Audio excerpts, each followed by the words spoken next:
Good day, sir. Today, I'm going to discuss my game, Rock, Paper, and Scissors game written in Python. This program demonstrates how we can use basic programming concepts like conditional statement and loops to create interactive game. So this is my code. It only have 46 lines of codes. First, game description. We will read the game description.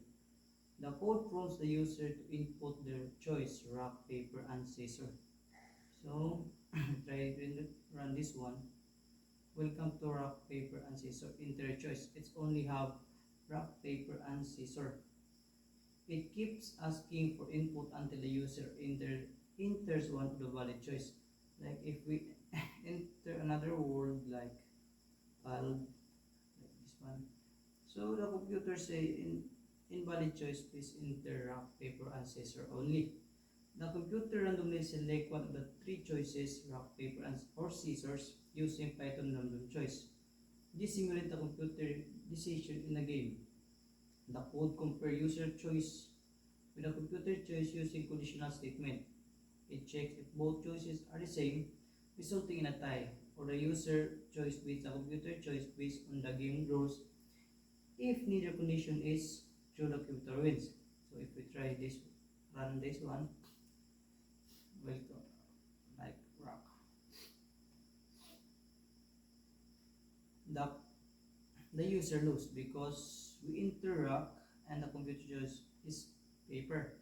So logically, the computer wins. The game allows user to play multiple rounds without restarting the program because we have this police one. Another a player input, do you want to play again? So if we say yes, then the loop is back into rock, paper, and scissors. And the feature of this game, looping. In the rock, paper, and scissors game, the loop allows the player to play multiple rounds without restarting it. So this is the one, the loop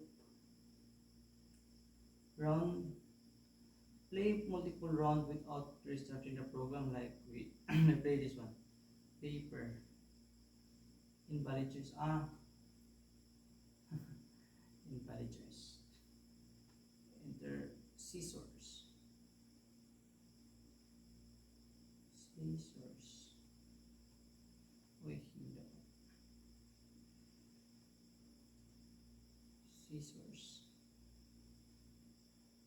And then yes, and the game is restart. Conditional statement. The conditional statement in the code are used to determine the winner of the game by comparing the player choice with the computer choice.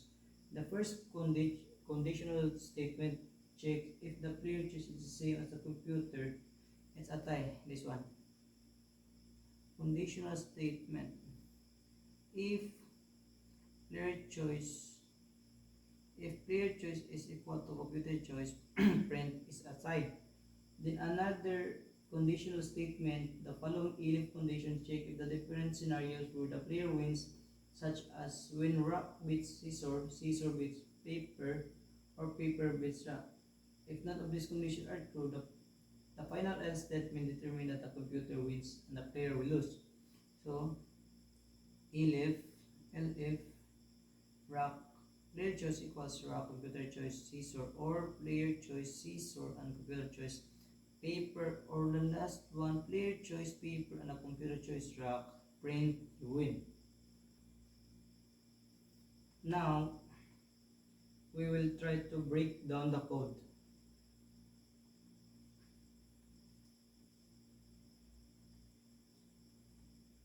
Import random. Import random, the first thing we do is import Python built-in random module. This is used to let the computer choice from the three option.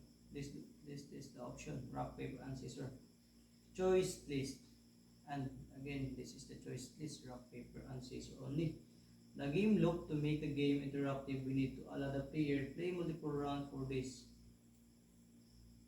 this round. User input.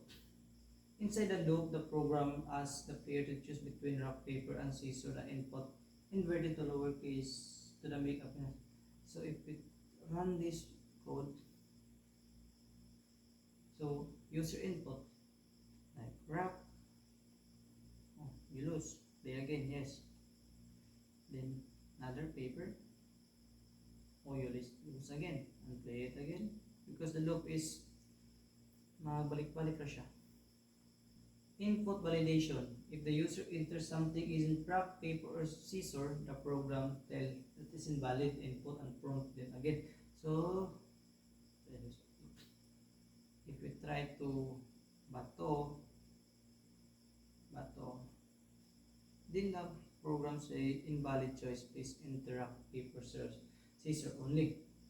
Displaying choices, both the player choice and the computer choice will print it for the player to see. So if we try to run this, scissors, invalid, paper, no spelling, paper. So the user lose because we enter paper and the computer choice is scissors. Conclusion. To wrap up, we created a simple rock, paper, and scissor game in Python, which illustrates how we can use conditional statement to check the game rule and loops to keep the game interactive. It's a great exercise to practice logic, control flow, and understanding basic Python syntax. That's all, sir. Thank you.